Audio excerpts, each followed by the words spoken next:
They always told me to stay away from Wren Lane, the dead-end street with the crooked mailbox and the boarded-up house at the end. Growing up, I believed the stories were just neighborhood legends, ghost sightings, people vanishing, silly things told to scare kids. But last week, I found out the stories were real.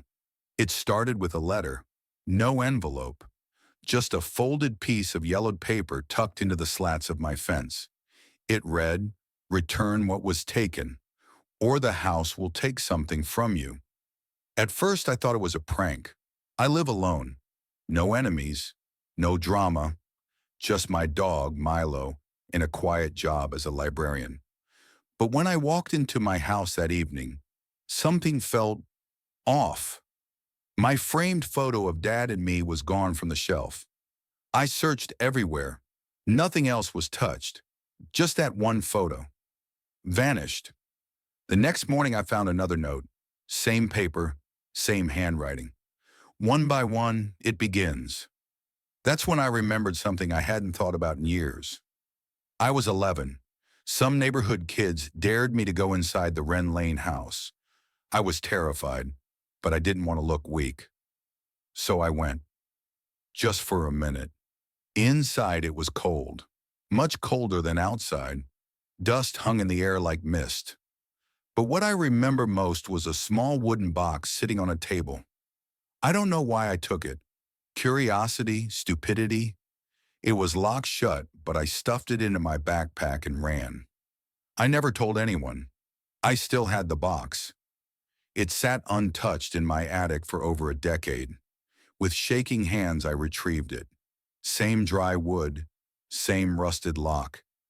I tried prying it open once as a kid, but gave up. Now the moment I touched it, the lock clicked open on its own. Inside was a single black and white photo. 4 children and a tall man with no face.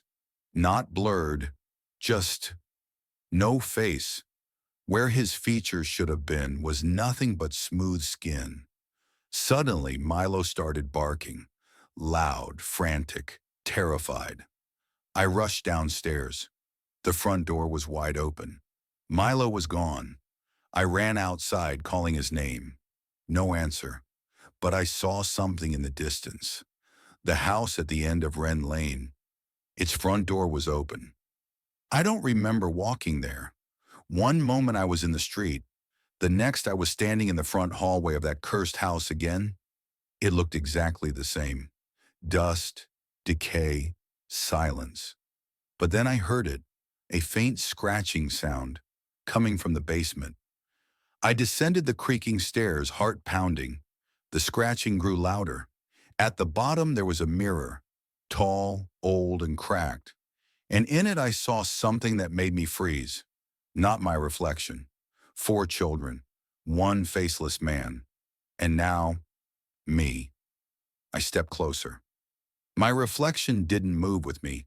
It stared, blank-faced, holding the wooden box in its hands. Suddenly I understood. The house didn't want the box. It wanted me.